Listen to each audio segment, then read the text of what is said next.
Հիշում ենք եւ խոնարհվում խորագրով Վանաձորի Մարշալ Բաղրամյանի անվան թիվ 26 հիմնական դպրոցում կազմակերպվեց ֆաշիստական Գերմանիայի դեմ տարած հաղթանակի 70-ամյակին նվիրված միջոցառում։ Ցերեկույթի սկիզբն ազդարարվեց 3-րդ բանակային զորամիավորման N զորամասի նվագախմբի տղաների նվագակցությամբ։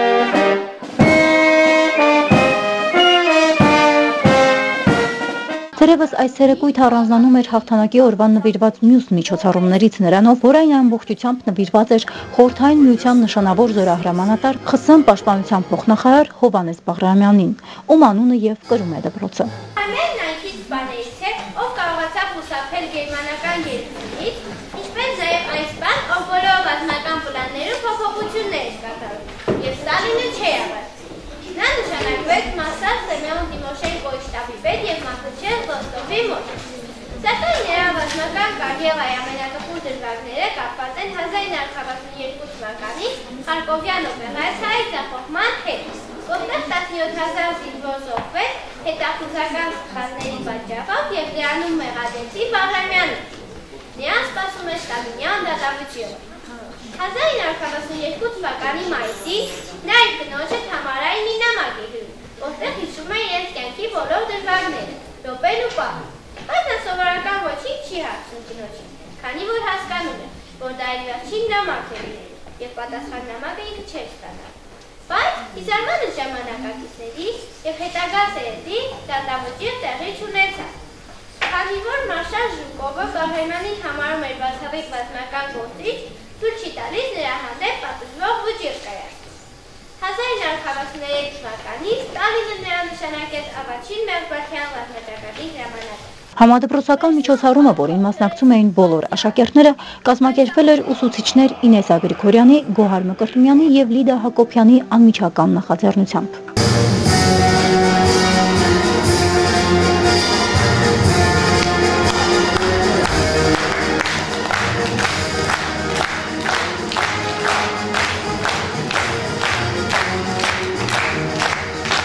Աշակերտները հայերենով եւ ռուսերենով ներկայացրեցին Մարշալ Բաղրամյանի անցած մարտական ուղին, որը սկիզբ է առել 1915 թվականին, երբ Բաղրամյանը կամավոր ընդգրկվեց Ռուսաստանի բանակում։ Զորացրվելուց հետո էլ 1920 թվականին նա մտավ Կարմիր բանակ եւ մասնակցեց Ռուսաստանի քաղաքացիական պատերազմին։ Իսկ ավելի ուշ Հովհաննես Բաղրամյանը նշանակվեց մարշալ, ում մասնակցեց մեծ հայրենականին։ Իր ռազմական սխրագործությունների համար Բաղրամյանն արժանացավ Խորհրդային Միության հերոսի կոչման, իսկ ավելի ուշ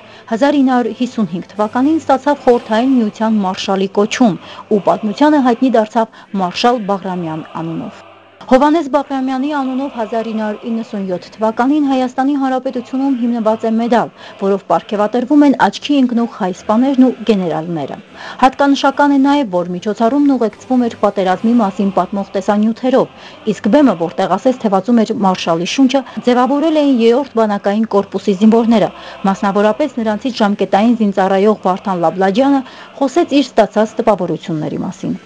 1941 թվականի հունիսի 22-ին Գերմանիան առանց պատերազմ հայտարարելու հարձակվեց Խորհրդային Հանրապետության վրա։ Հայ ժողովուրդը մի ամուր կամքով ոտքի կանգնեց պաշտպանելու սեփական հայրենիքը։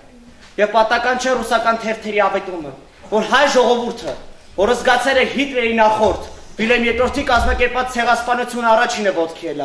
առաջինը ոտքի ելավ պաշտպանելու սեփական հայրենիքը։ Եվ 300,000 հայորդիներ նահատակվեցին հանուն հայրենասիրության, հանուն ապրելու այդ կամքի։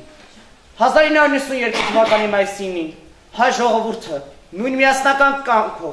պայքարեց եւ ազատագրեց Շուշին,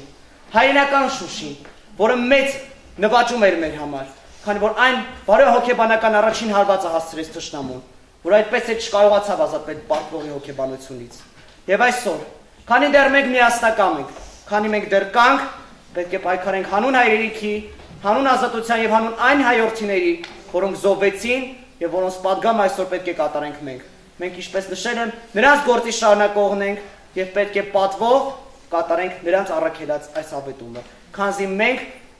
այսօր անկախ հայրենիքի սերունդն ենք, անկախ ժողովրդի սերունդն ենք եւ այսօր հայ զինվորականը առաջինը պետք է կանգնեցնի իր ժողովրդի իր կատարած գործի շարունակողների կողքին։ Շնորհակալություն եմ հայտնում բոլորին, նաև մեր աշակերտներին, որոնք պատվով ներկայացրեցին հայնական մեծ պատերազմի այդ ամբողջ ընթացքը որը մեզ նվաճում էր ամբողջ հայ ժողովրդի համար։ Շնորհակալություն։ Կարևորելով նմանատիպ միջոցառումների կազմակերպումը կրթօջախներում, տնօրեն Մարգարիտ Ախարատյանը բազմաբնույթ միջոցառումներ է նախաձեռնում, որպեսզի բարձր պահի իր աշակերտների հայրենասիրական ոգին։ Իդեպ, վերջերս էլ Մարգարիտ Ախարատյանի նախաձեռնությամբ Հանրակրթարանի բակում բացվեց հուշատախտակ նվիրված դպրոցի շրջանավարտներ հետախույզ Զորիկ Գևորգյանի և Հրաձիկ Մհեր Հակոբյանի հիշատակին։ Իսկ կրթօջախի նախամուտքում էլ ստեղծվել է անկյուն, որտեղ ամփոփված են այդ երկու քաջարի երիտասարդների հետ կապված դպրոցական հիշողությունները, իրեր, որ պատկանել են նրանց։ Եվ պատահական չէր, որ այս միջոցառումն էլ սկսելով Մարշալ Բաղրամյանի սխրագործություններով աշակերտները հիշատակեցին նաև մերօրյա հերոսների սխրանքները։ Բովանդակալից միջոցառման համար իրենց գոհունակությունը և շնորհակալությունը հայտնեցին ցերեկույթին հրավիրված վետերաններն ու Լոռու մարզի երկրապահ կամավորական միության անդամները։ Իմ ցանկությունը, իմ մարտական ընկերների ցանկությունը միշտ եղել է ունենանք օրինական բաներ։ Այդ ժամանակներն, որ սկսվեց շարժումը, մենք չգիտենք, որ կարող է հասնենք այս աստիճանի, ունենանք այսպիսի հերոսներ, թեկուզ նրանք ֆիզիկապես են մեզանից բացակայ, բայց հարկ իրանց շնորհիվ մենք ունենք մեծ ապագա այս երեխեքով, ապրեն իրանք, երեխեքի փոքր քանակով, ձեր դպրոցի փոքր քանակով այնքան լավ եք կազմակերպել, որ շատ մեծ գործ էր։ Ապրեք երեխեք ջան, շնորհակալություն։ Տնօրեն Մարգարիտ Ախարատյանը ևս տվեց միջոցառման իր գնահատականը։ Մեր այսօրվա սաներին ցույց տվեցինք, որ պետք է հավերժացնել հերոսների հիշատակը։ Մեր փոքրիկները փոքրիկ հուշ են պատրաստել մեր այսօրվա հյուրերի համար, իրենց շարադրություններն են գրել և պիտի փոխանցենք մեր հյուրերին այսօր։ Բարձր գնահատելով երեխաների հայրենասիրական դաստիարակությունը դպրոցներում, աշակերտներին օհնեց ու իշտերունական խոսքն ուղղեց Գուգարքի տարածաշրջանի հոգևոր հովիվ Տեր Սողոմոն Քահանա Ավետիսյանը։ Բաղրամյանը միակը չէ, այլ պիտի լինեն շարունակողներ, հաջորդներ եւ ամեն մեկս անելիք ունենք այս կյանքում։ Պետք է միշտ մտածենք, եթե Աստված մեզ կյանք է տվել, ուստի ունենք առաքելություն։ Առաքելություն նշանակում է, որ ունենք մի կարևոր գործ անելու մեր հայրենիքի համար։ Եվ եթե ամեն մեկս մեր գործը ճիշտ կատարենք, անձնվիրաբար կատարենք, ուստի մեր կյանքը իզուր չի անցնի։ Թող իրենց հիշատակը վառ լինի, թող նրանք միշտ մեր մտքում լինեն, թող արդարների հիշատակը օրհնված լինի։ Ամեն։ Արմինե Մկրտումյան, Լիլիթ Յոլչյան, Միք հեռուստաընկերություն։